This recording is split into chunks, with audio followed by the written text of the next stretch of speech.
Hello મિત્રો, કેમ છો? બધા મજામાં જે છો? આપણે આવ્યા છે તેરવાડા તેર માતાના મંદિરે દર્શન કરવા, અને વચમાં આવી ગયું મંદિર અંબેમાનું.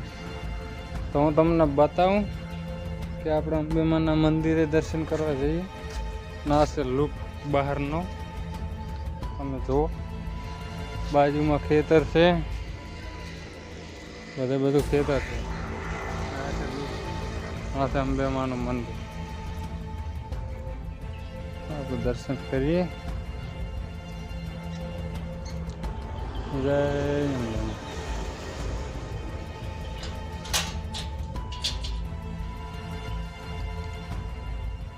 જય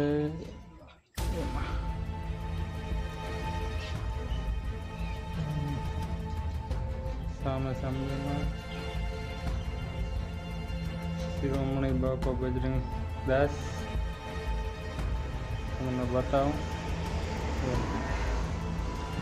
મંદિરનો લુક, બહારનો નજારો છે.